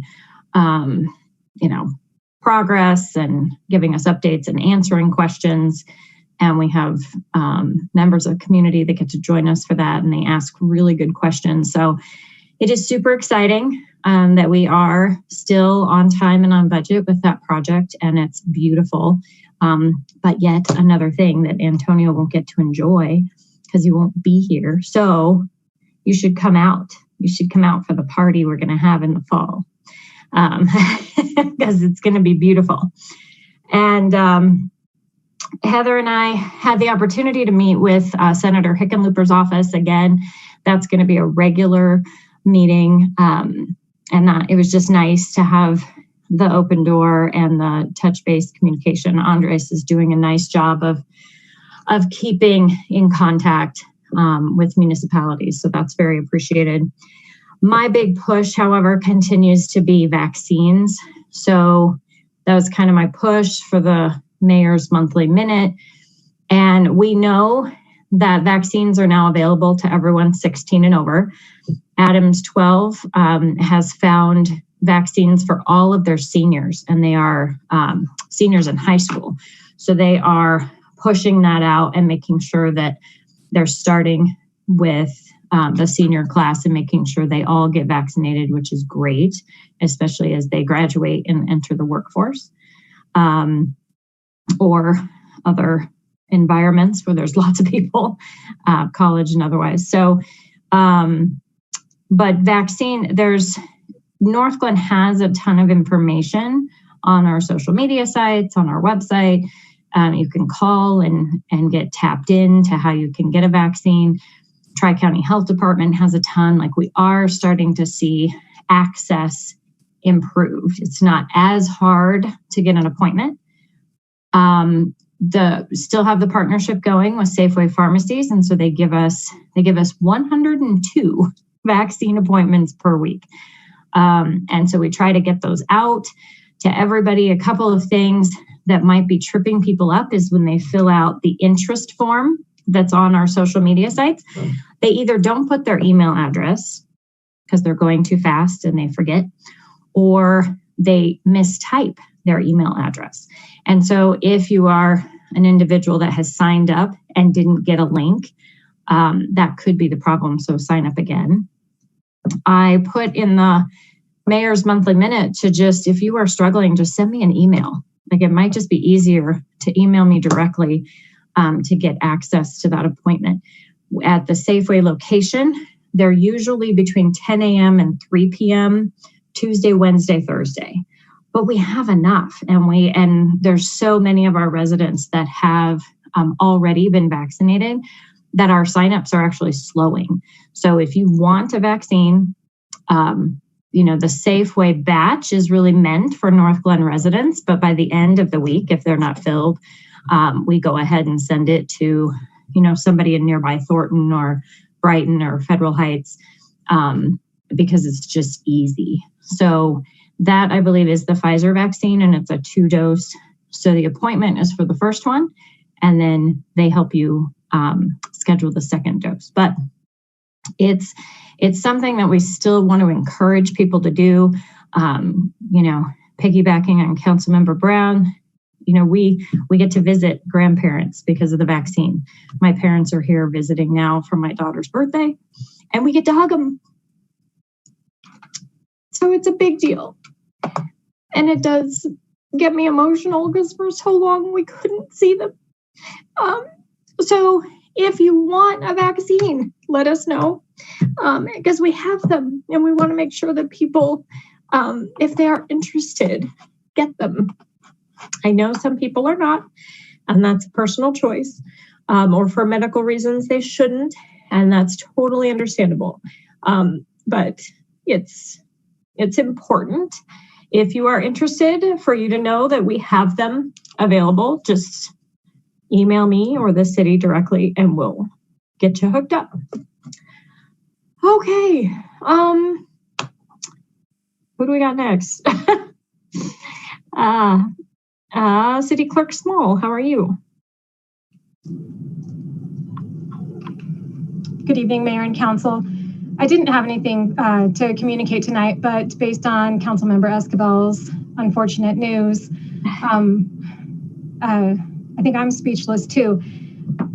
But I did want to say I'm so grateful for the time that Antonio has been here. Grateful for the stories that he has told. He's such an interesting person. And if the reason for his resignation wasn't such a good one, I would totally ask City Attorney Hoffman to figure out a way that we could interpret the city charter and the municipal code to not accept this resignation. But I obviously wish you and your family the very best. That's all. City Attorney Hoffman. I'm already doing the research to figure out how Salt Lake City can be annexed into Northglenn. No, I don't have anything else other than I did want to say one particular thing to Councilmember Escobar, and that is that I don't know. There's something that makes sense in the fact that on April 5th of this year, before he leaves the state, that House Bill 21-1075 was sent to the governor's desk. And that legislation is the legislation that replaces the term illegal alien with worker without authorization. And sir, that has been something you have been relentless about, that I have appreciated. And I think there is something poetic about the fact that that is going to go into law before you leave the state. So thank you.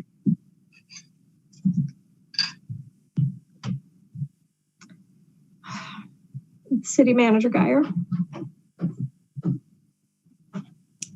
Thank you, Mayor and members of council. So I want to elaborate on a couple of things. Deborah Johnson with RTD mentioned that I had reached out to extend a tour of Northglenn, and I'm doing that in partnership with our neighbors, Thornton. So that's going to be on May 14th. And so we're going to showcase our city. She's going to, I understand, ride the line up to Thornton, the 88th station, Thornton will meet her there and then ride up to Northglenn, and we'll give her a tour. Mayor Leidy, Councilmember Duran Mullica will participate on that. Unfortunately, we're still under restrictions, so I'm trying to keep it a little small, but I'll certainly report out to council on how that goes. I attended the CAB meeting last Wednesday.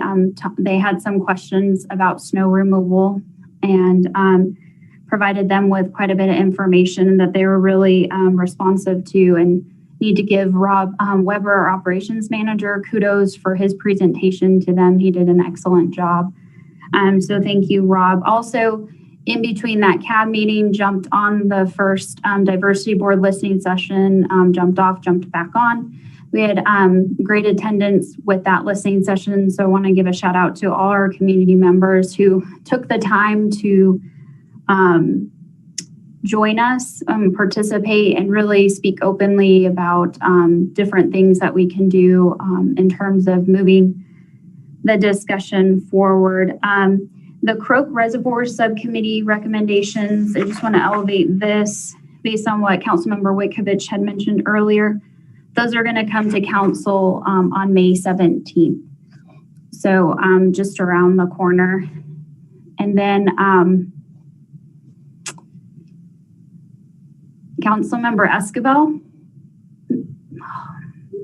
thank you for taking a chance on me and for your support. And you've been an amazing mentor and an awesome boss. One of the privileges of being a city manager is get to work with so many bosses, and you each have your unique personalities and talents and backgrounds that you bring to the positions that you serve in, which is such an honor. I'm really going to miss your steady, calm presence. And I know that many of us on this meeting can say that we always wait for what's Antonio going to say. So I wish you the best, and couldn't agree more with what City Clerk Small said in terms of we could find a way. We've got time. But you've always made it clear to me in the times we've been able to talk that family is first, and I admire that about you. And I think that's something that we can all learn from you. And I just wish you many joyful moments and memories to be made ahead with your grandchildren and your kids, because I know when you talk about them, you just light up and they mean so much to you. So thank you for sharing that with us, and thank you for sharing your heart with Northglenn. And that's all I have, Mayor.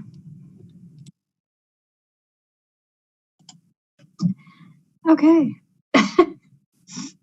Well, I'm very happy to turn this over to Jason so we can talk about finance. I think that is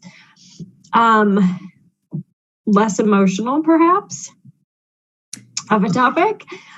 So thank you, Jason, our Director of Finance, for being here. I will share my screen and you can give us the February 2021 update. Mayor, can I say one last thing to Antonio? Absolutely.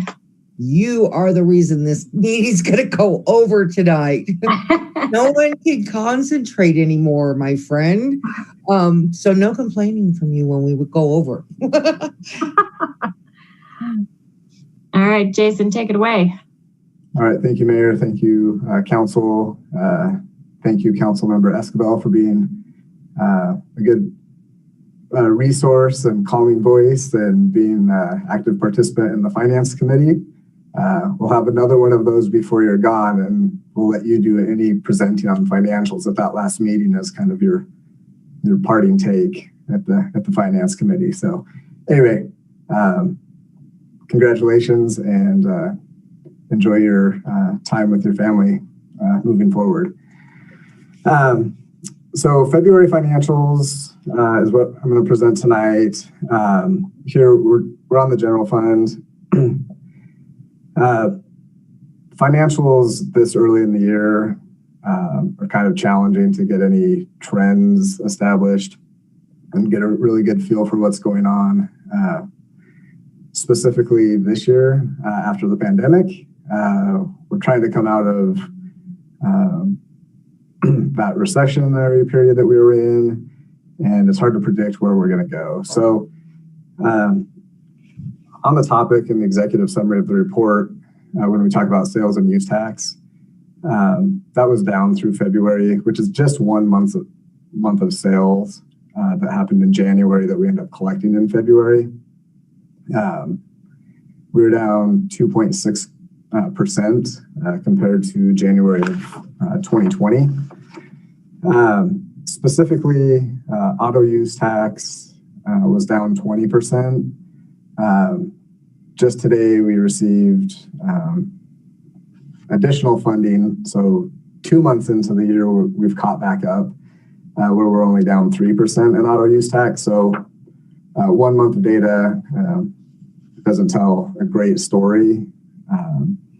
Sales tax, again, through this report, through February, was up, less than 1%.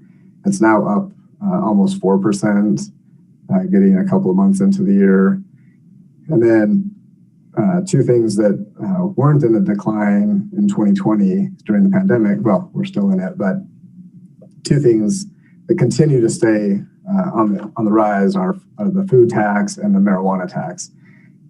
Food tax up over 30%, and marijuana tax up over 20%. So those continue through the February period, and we'll see that again in March, as we just got data on that a couple of days ago. So you can see here on the general fund on this page, that bottom right corner, that's probably the kind of the big number to focus in on, down 16% year over year. We had budgeted to be down 9% for the year. So early on, January, February revenues down quite a bit. You'll see midway through this page, charges for services. The majority of that is recreation activities, down almost 70%. As we see positive things moving out, as our level yellows and level blues and some of the restrictions going away, we expect that to change significantly. We had planned for that line item to be down about 15% for the year. When we're making these forecasts in July of 2020, obviously that's a challenge to know when we're going to see restrictions lifted. So we see positive movement with restrictions, and even through March now that we'll report in a few weeks, some positive movement along all of these revenue categories. So early in the year, not a great start to the year, but see some positive things happening just within 45 days of this February report. If you go to the next page, and actually I can pause there if there's any questions regarding revenues, or we can move on to expenditure side of things. I won't touch on expenditures for long.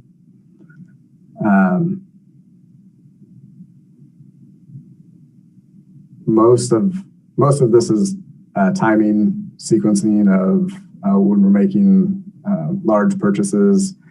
We had budgeted versus 2020, the 2021 budget in the general fund was reduced by about 5%, and you can see that in that bottom right corner as far as what our spending has been throughout the year so far. Nothing major to report on the expenditures. The total spending rate of 13% is below what we would see if we were spending in equal increments per month. We would be at about 16 or 17% through 2 months. So nothing of note there. On the next slide, we'll see the water fund. Again, a lot of this early in the year, timing related revenue situation. Consumption was down slightly in the year through January and February. So people are conserving, which is a positive thing. Total revenues are down about 3%. Then total expenditures up 5% when you compare it to last year. A lot of that is related to just general operations and a little bit of capital expenditures. The next slide talks about our wastewater fund, where total revenues of $752,000 are up due to the contributions line of that $289,000. That's for the Carl's Farm Bunker Hill project, where the developer is contributing to that Bunker Hill project. So all in all, the wastewater charges up 2.5%, and then expenditures with that Bunker Hill project, you'll see a significant increase of $575,000 over $117,000 in the prior year, but that is specific to that project. On the next slide, the stormwater fund revenues consistent year over year. I mean, there's small changes, $2,000 difference. A lot of that's just this cyclical nature of billing. There's been no changes to those fees. And then expenditures, nothing to report there. Some of the expenditures are related to consulting work, reviewing stormwater projects.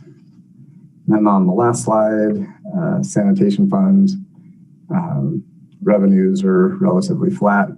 You can see there, trash charges, there's more customers, not fewer. So part of that is a timing issue, but you can see with no changes in fees, we would expect that to be flat.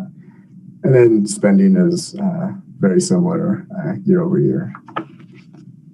And I think that was the last slide that you needed to go to, Mayor. So can answer any questions through February. We'll do another report through March here in a few weeks, and hopefully see, like I said, the revenue rebound, and then we know that as things open up, we'll see some more revenue recovery occur.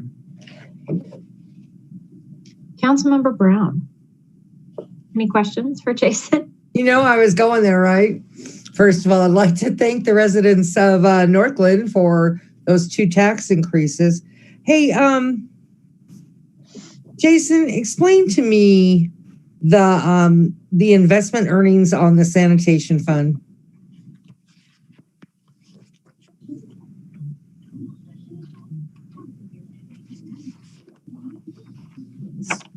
What? Yeah, because it's such a significant drop, and that's not one that I've paid attention to on an ongoing basis. So I'm just wondering, explain to me what it is, what investment earnings do we get for the sanitation fund, and then the cause of the drop. Right, so all of our investments are really in large pools of local government investment pools, or in large federal home credit type of investments. So what ends up happening, so investment should be down across all the funds. 47% in this fund is because of, I guess, the minimal nature in sanitation of 7,000 last year versus 4,000 this year. So as the bond market changes, and we had things roll off our investment portfolio that had higher yielding interest rates, say 2%, and we reinvest that money as the market has declined at 1%, that's where we're seeing a decrease. So we're going to see at the year end 2020, we're going to see a fairly significant gain in our fair market value, and that gets reported as investment earnings. I would suspect in 2021, we're going to end up showing a significant loss on that fair market value because of the value that we're holding that investment for. So we hold all of our investments until maturity.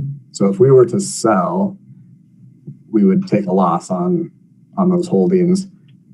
We don't sell for a loss. Right. I think what my question was really is to help you. Sure. It's hitting the sanitation fund. So wouldn't we have had to taken some kind of a bond out on the sanitation fund?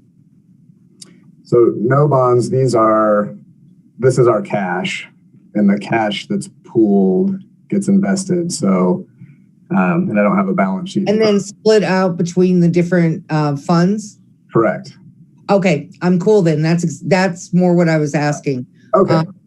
So it's just spread out over the funds that we have? Correct. Okay, thank you. Yep. Sorry about that. Quick and easy question answer, huh? Any other questions or comments for Jason tonight?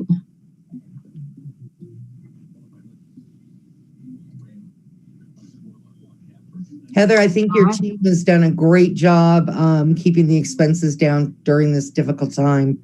So I'm really proud of the work that you and the team have put into it to keep the city successful. So thank you very much.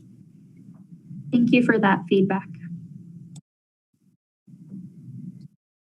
Thank you. Have a great night, Jason. All right, thank you. I don't know what the term is. The budget was kind of a palate cleanser for all of my emotions. So thank you for that too. Now I have reset and I'm ready to move forward. Motion to approve the consent agenda. Motion to approve. Second. Joanna, will you call the vote, please? Mayor Leidy, Yes. Mayor Pro Tem Wilford, Yes. Councilmember Whitkovich, Yes. Councilmember Downing, Yes. Councilmember Brown, Yes. Councilmember Goff, Yes. Councilmember Duran Mullica, Yes. Councilmember Escobar. Yes. I will close that vote and the consent agenda passes unanimously. Okay, ordinances. We have an emergency ordinance, CB 1970. Joanna, will you read the title? A bill for an emergency ordinance extending the provisions of Article 3 of Chapter 20 of the Northglenn Municipal Code regarding third-party food delivery platform fees. Motion to approve. Second. Okay, City Manager Geyer to provide a summary. Thank you, Mayor. Members of council, this is for your consideration this evening. On December 21st, you had passed an emergency ordinance that expired on March 31st on food delivery fee caps. So this is an extension thereof. Specifically for the public's benefit, this ordinance will be repealed following the expiration of 30 consecutive days of retail food establishments being authorized by the state of Colorado and Tri-County Health Department to operate at 100% capacity. So with that, that's an overall summary, and our City Attorney, Corey Hoffman, and I are happy to answer any questions. And I apologize, this ordinance will take effect immediately if adopted by council this evening. Questions or comments from council? Okay, Joanna, will you call the vote, please? Mayor Leidy, Yes. Mayor Pro Tem Wilford, Yes. Councilmember Whitkovich, Yes. Councilmember Downing, Yes. Councilmember Brown, Yes. Councilmember Goff, Yes. Councilmember Duran Mullica, Yes. Councilmember Escobar. Yes. I will close that vote and CB 1970 passes unanimously. All All right, moving into resolutions. We have 4 tonight. The first one, CR 38. Joanna, will you read the title, please? A resolution approving an agreement between the City of Northglenn and Brannan Sand and Gravel Company, LLC for the 2021 residential and arterial street programs. Move for approval. Second. All right, Kent Kisselman, Director of Public Works, is here. I will project the map for you, Kent, and you can take it away. Great, thank you, Mayor. Thank you. Good evening. Thanks for having me this evening. So this is our 2021 residential street program, and I thought the map would be a better visual. Sorry it wasn't included in your packet. But on February 5th, we put out the bids, and we had the pre-bid meeting on the 23rd, and then received the bids on March 11th. We had 6 bids. They were all pretty close. Based on our past performance, Brannan Sand and Gravel last year did a really good job. They were not the low bidder. Asphalt Specialties was, but they had our program a few years ago, and we've had some warranty issues and some quality of work issues with those folks. And so we selected Brannan Sand and Gravel for this year. We were very fortunate in our bids this year. We had programmed in our big arterial for Washington and only half of it, but we thought with the favorable price we may receive, we included the entire stretch of Washington from 120th all the way to 104th. And we did come in under the appropriation. So that's a big savings that now we can look at doing a different arterial in 2023 when the second half of Washington Street was programmed in. So all of Washington Street will be completed this year. And again, that's a big ask of this project. So we were pleased to get those numbers. And the other streets you can see on there. And I'll answer any questions, but other than that, I recommend approval as proposed. Kent, I have a question. It's sort of in addition to this. It's 104th. You know, we have after winter, the 104th, I guess it would be westbound, is in really bad shape. Do we ever do like emergency changes based on roads that fall apart during any given winter? Because I know we have a plan, but do we ever change the plan based on like current status of that road is terrible? Yeah, we do. We'll have to check because I know that a portion of that area over there is Thornton's. So we'll just have to verify that that area that you're talking about is in fact Northglenn and not Thornton. I know that we did 104th. A big portion of that we did a big portion of 104th last year. I think it's more. It may even start at Washington and go toward 125th. Yeah, Ashley drives it, but it may start sooner than that. And so I wasn't sure. My understanding was that westbound was us and eastbound was Thornton. Is that not true all the way across? Yeah, I'll have to check. I don't want to. I need to look at the map. So yeah, I think it's certainly check on that. I think it's worth looking at. Even drive on it and see it's in terrible shape, and most of it is just you can tell from the recent storms. But it's a mess. So okay, so that'd be Washington to the border. Yeah, even backing up a little bit. I don't know if you would have to go as far back as Irma, but it might be worth driving it just to take a peek. But that whole eastbound section, Irma to I-25, is really bad. Yeah, we'll take a look. Okay. We will be doing it at the PCI again next year. And if it's in really poor condition, of course, we can talk to Heather and Jason and see if there's any wiggle room for additional funding for this year. Well, and there may be just some, if you're not going to do the whole process, definitely some pothole repair is needed. But thank you. Mayor Pro Tem Wolford. Thank you, Madam Mayor. Hey, Kent, can you remind me when we are planning on taking care of Huron Street? Next year. This year we're doing the, it got pushed again, unfortunately, because we were doing the design for the water line and the design for the storm drain that needs to be replaced. And so we're still holding tight on the water line for now, waiting. I've been in discussions with Jason and Heather on that. Both plans are ready to be bid for that infrastructure, and it is still slated for cover in 2022.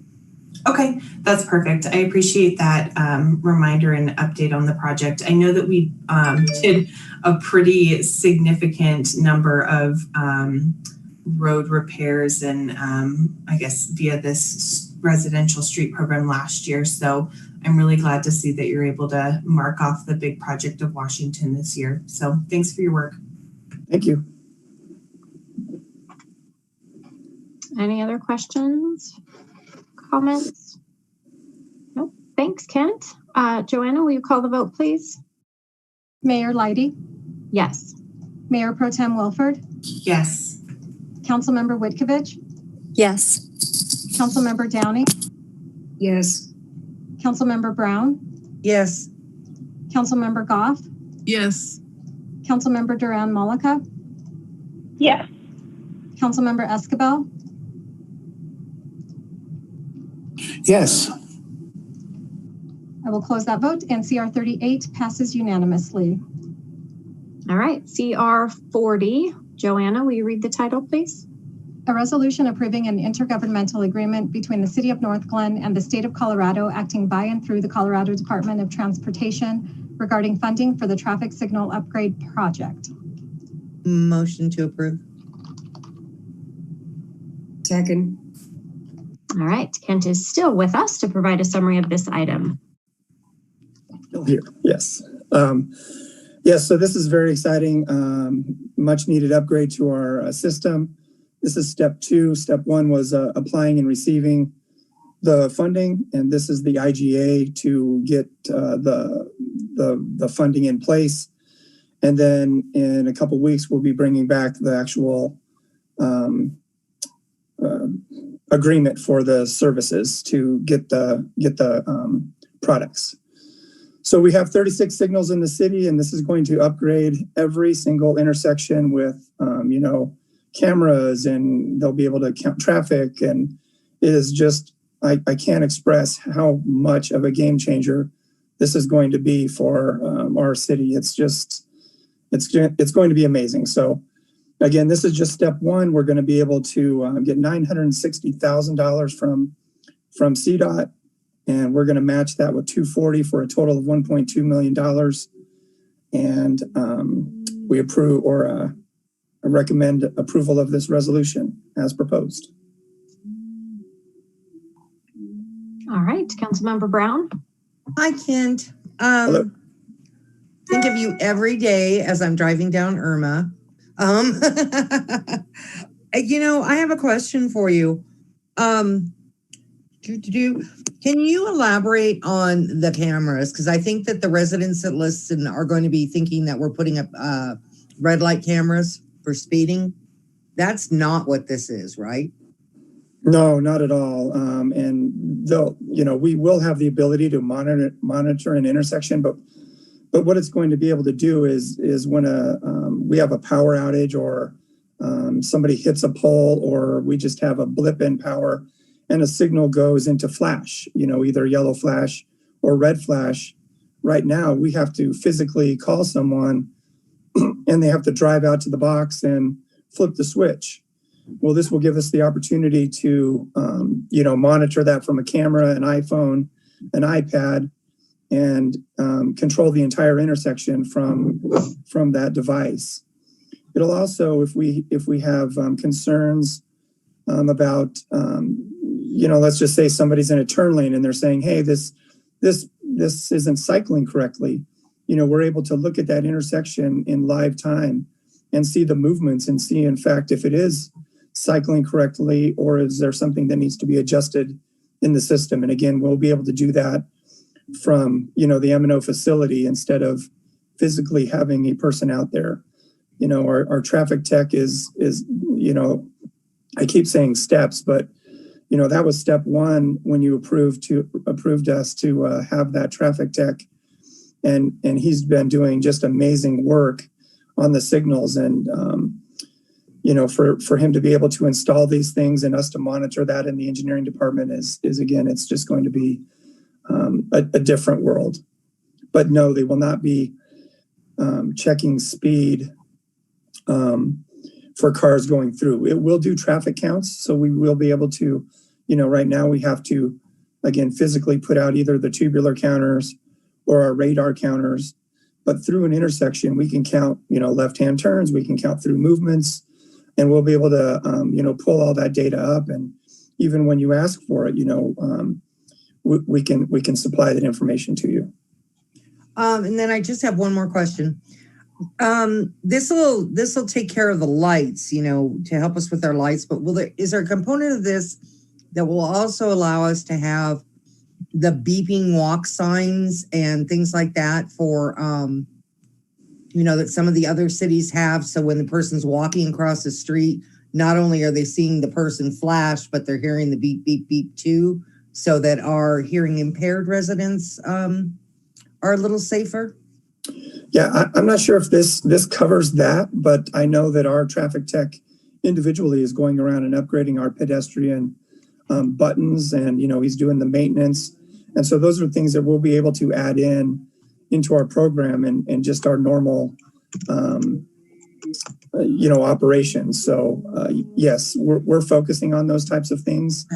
It's just been deferred maintenance on our traffic signals for many years due to funding. And so again, this just changes everything, and having our own traffic tech, again, I can't stress enough how wonderful that is and how much money we're saving on the back end by not having to call out an on-call contractor every time a signal goes into flash or every time a pedestrian button doesn't work. So, we're working through that. I think an important thing that I need to take a look at is bringing forth or providing you just what are we doing in that program, and what are the things that are changing, and then maybe it's a study session, and then what are your ideas on further upgrades and what we can do moving forward. Thank you so much. Great answer. That's the only thing. Those are the only two things I have for you. Thank you. Councilmember Goff. Thank you. And thank you, Kent, for the presentation. This is going to be a wonderful program. I can see why you're excited about it. Councilmember Brown kind of hit my question before I could ask it, but I just want to clarify. If there were, say, a fatal accident or a crime or committed or something within view, that these cameras could capture, is it possible to pull up that video and be able to see what happened there? Or is this just something that is continuously erased, or like no human eyes are looking at it? Yeah, I'm not sure what the time is on the saving the video and then using it in a situation like that. I think that I would defer to our city attorney on that. But if the capability is there, is it available? I guess that's the question, because we would still be able to use it. Yes. Okay, well, I was just curious about that. That might be something we look into, or, it might come up in the future. Thank you. We can follow up on that, Councilmember Goff, and I'll send you an email on what the response is. I'll send all of council an email. Thank you. Thanks, Kent. Joanna, will you call the vote, please? Mayor Leidy? Yes. Mayor Pro Tem Wilford? Yes. Councilmember Witkovich? Yes. Councilmember Downing? Yes. Councilmember Brown? Yes. Councilmember Goff? Yes. Councilmember Duran Malika? Yes. Councilmember Escabel? Yes. I will close that vote, and CR 40 passes unanimously. Thank you. And if I could just add, thank you, Councilmember Escabel, for your service and all that you've done. you've done so many great things, but one of the greatest was, I remember when you were mayor, we had the shortest meeting of council in the history of council. So I will always remember that. So you own that. So thank you again for your service. And I will turn this next one over to Tamara. Thank you. Thanks, Kent. All right. CR 42. Joanna, will you read the title, please? A resolution declaring a stage 1 drought and authorizing the city manager to implement rules and regulations for the conservation of water in the city of Northglenn. Move for approval. Second. The race. Okay, Tamara Moon, our environmental manager, is here to provide a summary. Hi. Good evening, Mayor, council members. Thank you so much for having me this evening. Before I start on this particular resolution, I did want to thank you all for adopting our drought mitigation and response plan tonight by on the consent agenda. It's a really helpful tool that our water resources staff is going to be able to utilize for years like this when we're having drought conditions and we need to know what to do. So I do really appreciate council taking action on that this evening as well. Council Resolution 42 is a resolution declaring stage 1 drought here in the city of Northglenn. It is declaring it as recommended in the drought mitigation and response plan that you have approved this evening. We are still seeing significantly low storage in Stanley Lake. We're waiting for final numbers for March storage, but it's still looking super low for Stanley Lake's, our Northglenn storage in Stanley Lake. Right now, our forecasting model is still suggesting that our storage in June is going to be at about 5,300 acre feet. Our maximum storage is about 7,000 acre feet. So we're still looking at having lower than average storage in June for this year. So this stage 1 drought declaration is similar to the drought watch declarations that some of our neighboring communities are also adopting over the next couple of months. City of Westminster adopted their drought watch declaration last month. This is for voluntary water restrictions for our residents. In this stage, we'll be recommending and encouraging residents to voluntarily restrict their water use in their yards and within their in the outside part of their properties, limiting watering to 2 to 3 days a week, not watering between the hours of 10 a.m. and 6 p.m. We'll be doing some more targeted outreach regarding conservation. We'll also be doing some specific outreach to some of our more high water use residents and businesses to help make sure that they understand the scarcity of water in our city this year and the importance of conserving. We'll also be encouraging residents to postpone putting in high water use landscaping such as sod and annual plantings. And our city facilities will be working towards a 10% cumulative reduction in water use during this time. Water resources staff will continue to monitor our water supply conditions and keep City Council apprised as conditions may change, whether for the better and hopefully not for the worse, but we just don't know what's going to come. We're praying for a lot of good precipitation here over the next couple weeks. So staff is recommending approval of this resolution and declaring a stage 1 drought or drought watch here in the city of Northglenn. Thank you. Any questions or comments? Councilmember Duran-Mullica. Yeah, quick question, and maybe it is in the memo. I should have had this there first. But quick question, and maybe the residents would like to know this. How long will this designation last? Is there a timeline for this? Is this something that council would need to rescind at one point? How does that work moving forward? I'm going to say that this drought declaration should last. I would go right now. I would say through the whole summer, through the whole irrigation season. I think that, I guess the question, I would defer to Corey Hoffman if we would need to have City Council rescind this declaration. If conditions worsen, we would come back, Water Resources would come back certainly and recommend a different, moving to stage 2, and mandatory restrictions.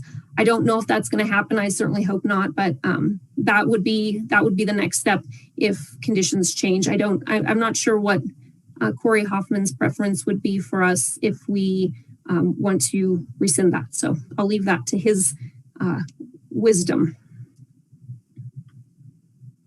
If you go to stage 2, you do not need to rescind stage 1 because stage 2 is inclusive of stage 1. So you would just adopt a new resolution.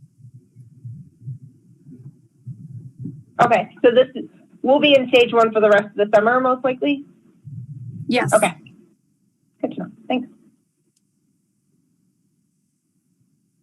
All right, Joanna, will you call the vote, please? Mayor Leidy? Yes. Mayor Pro Tem Wilford? Yes. Councilmember Witkovich? Yes. Councilmember Downing? Yes. Councilmember Brown? Yes. Councilmember Goff? Yes. Councilmember Duran Mullica? Yes. Councilmember Escobar? Yes. I will close that vote, and CR 42 passes unanimously. Okay, CR 43. Joanna, will you read the title? A resolution authorizing contingency funds for the agreement between the City of Northglenn and VTI Security for the Northglenn Civic Center Phase 1 Security and Access Control Project. Motion. Second. Okay, Amanda Peterson, Director of Parks, Recreation, and Cultural Services is here to provide a summary. Hi, Amanda. Hi, good evening, Mayor and Council. As a part of the overall budget for the new Recreation Center, Senior Center, and Theater, the city has a contract with VTI in the amount of $400,261.04. And that contract is part of the FF&E for the overall project and includes the door access systems, all of our Prox card readers, security cameras, and then the associated installation and freight for those devices. As we went through construction, we've had the opportunity to actually be in the 3-dimensional space and have done several different assessments, kind of seeing where our viewpoints are for cameras and how people are actually going to be walking through the building and where we needed locks and access on doors, and have identified some additional camera locations and doors that need to be a part of that access control system. However, the initial contract that was brought forward didn't have any contingency associated with it. It was the base contract with a set number of devices.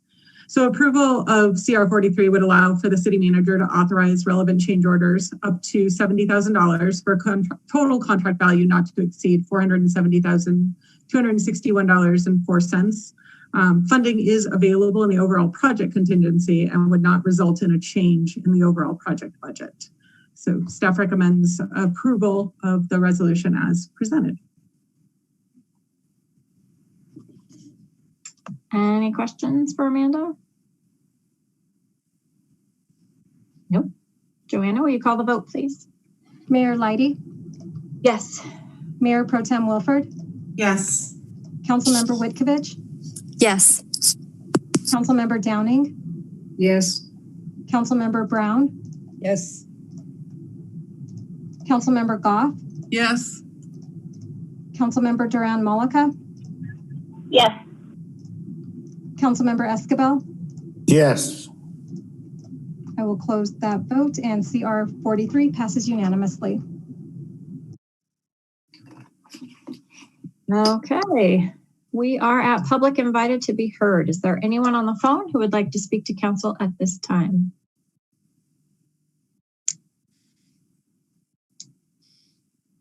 All right, hearing none, and I think we have no further business unless we all want to be sad together collectively for a few more minutes.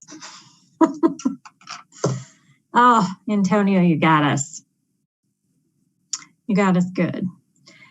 I wish everyone. Well, I wanted to get you all equally. I didn't want to discriminate. That's fair. You might report me to the diversity board. So I want to make all of you at the same time. Okay, that's fair. All right. Well, thank you so much. I hope everyone has a great week, and we are adjourned. Good night.